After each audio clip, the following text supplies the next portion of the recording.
Good morning, everyone. George DeSantis here with what I would call a midweek version of the look at the market. I thought I would do this because of the recent correction, pullback, etc. in stocks. So let's begin by looking at the weekly chart of the S&P 500. Since we had this pullback here in March, big drop here in March, we've been in a weekly uptrend on the weekly chart. You can see that the 4 EMA was is above the 9 EMA, etc.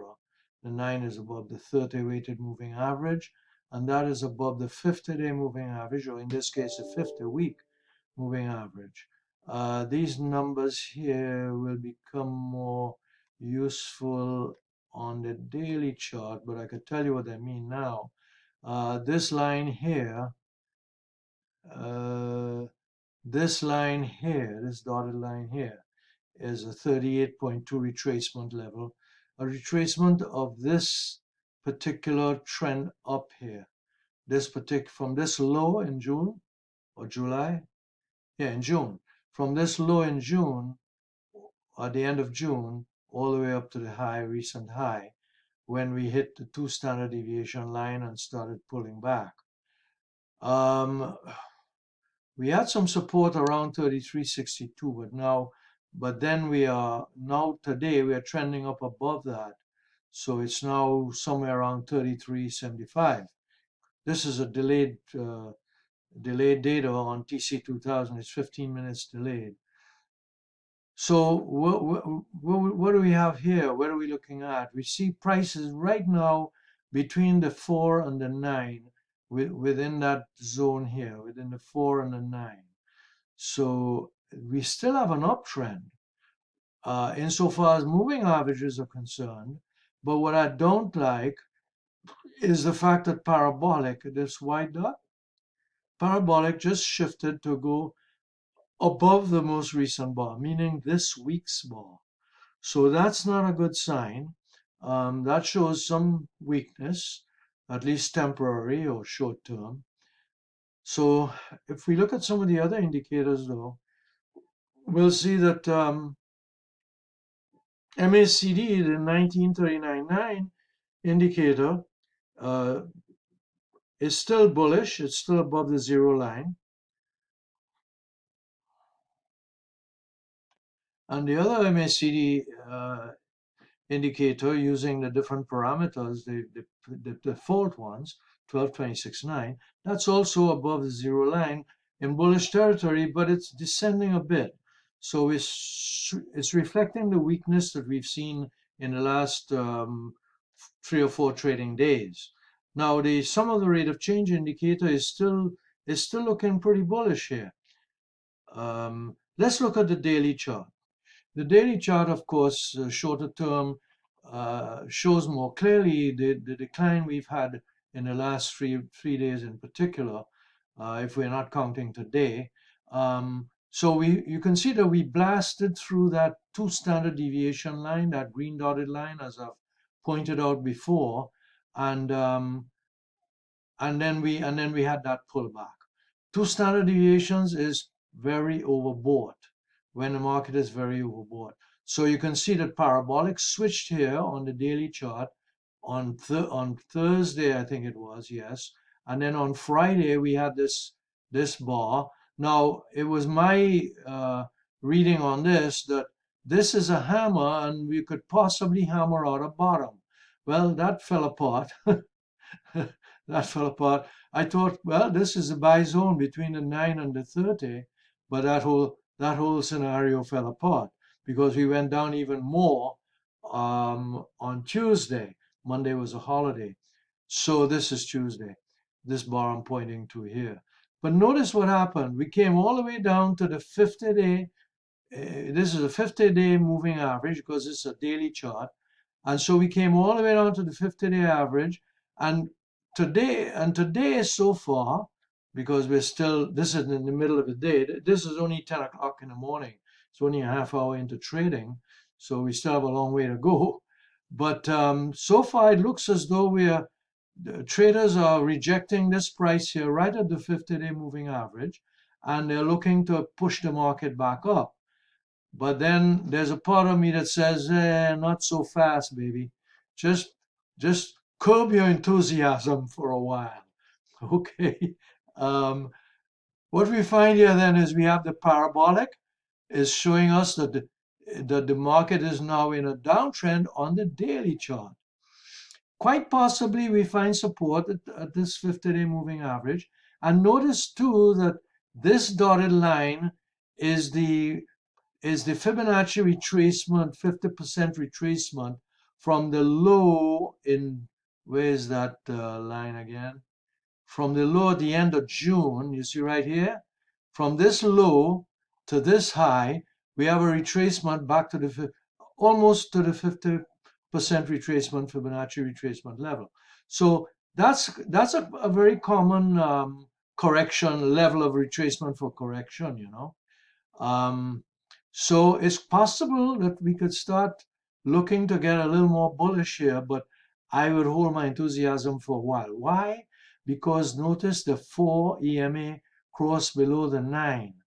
And I want to see that reverse and see the parabolic reverse before I start buying stocks again. Here's what happened. In my case, I had a tremendous gain.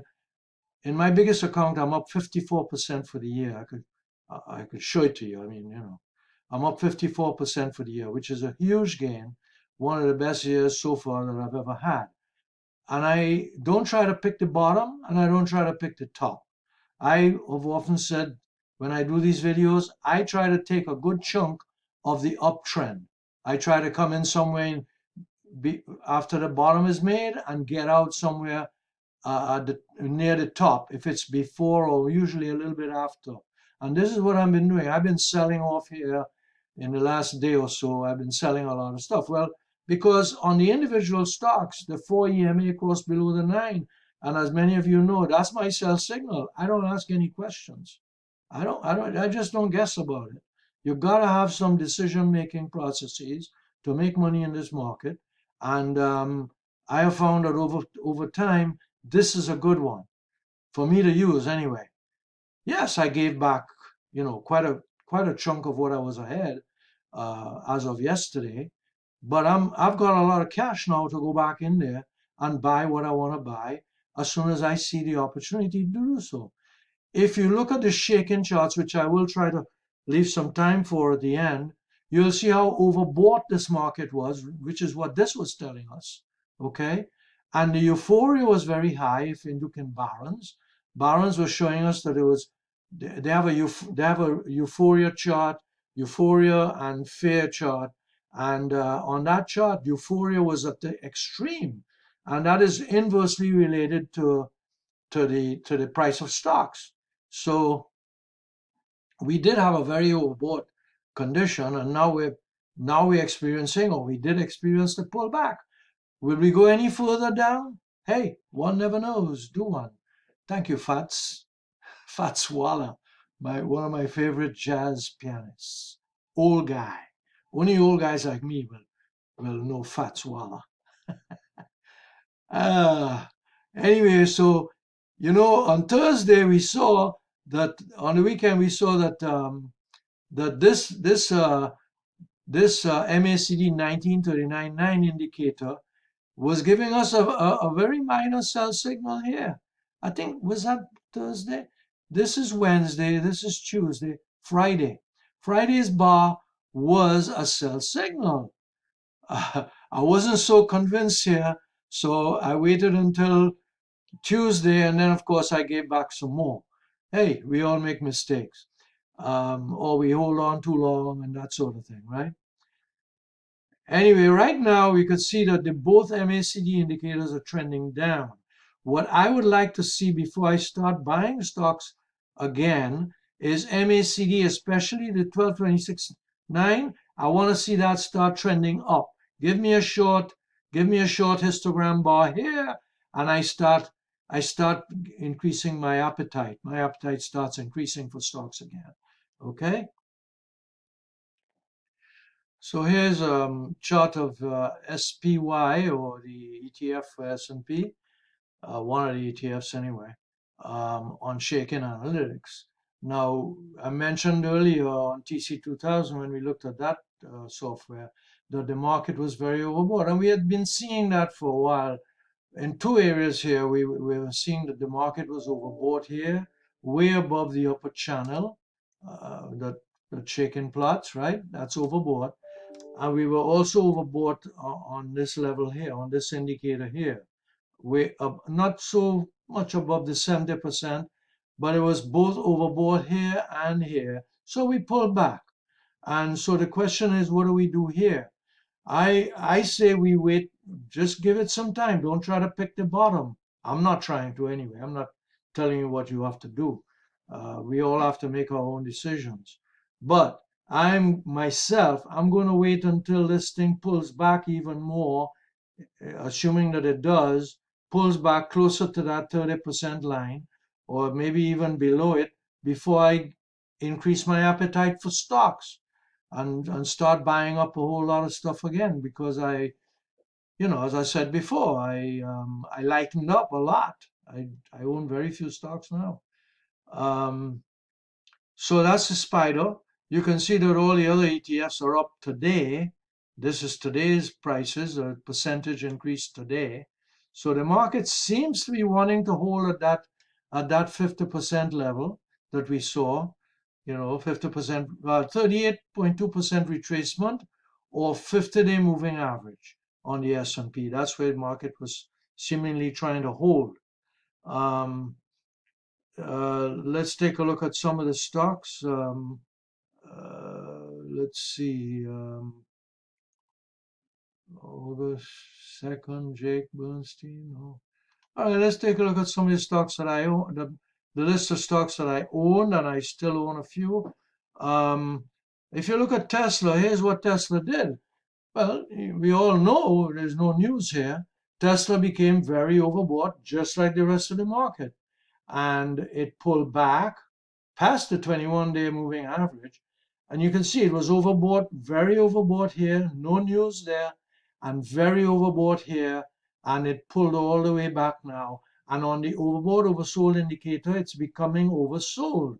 So if you didn't buy Tesla and you wanted an opportunity to buy it, and if you still think that the company is not going out of business and they are likely to be making a boatload of money in the future, then, opportunity is arising here, especially if it goes below the especially if it goes below the 30% line here and starts ticking up, and we get an optimal uh, signal here on the overbought oversold.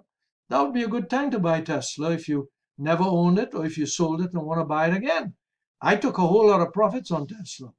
I made a lot of money. I made money on the calls, the covered calls. I was selling it high, buying it back low. And so I'll be looking to buy it again. I still have Cadence Design, where you can see that it fell a lot, but I still have it. It's up today a little. And PayPal has a seasonal play here, PayPal, well, not really. In October 11th to October 25th is a nice seasonal play on PayPal. Insofar as Nvidia is concerned, you can see with like all the other stocks, it was very, very overbought. Pull back now to the 21-day average. And so it is still not oversold. So you might want to wait unless it becomes oversold. Or if you're a little more aggressive, this is a nice place to be looking at it because it's near the 21-day average. Um, Apple, very, very similar thing. You see, very overbought, and now it's oversold. Apple is now oversold. It's not optimal. It's saying early, so you might want to jump the gun here a little bit and be a little more aggressive because it is oversold. Before we leave, what else you want to look at? I own Best Buy. Best Buy is oversold now, and it's near that 21-day average. And folks, we're running out of time, so I just wanted to do this quickie midweek one. Have a good week. We'll talk to you on the weekend.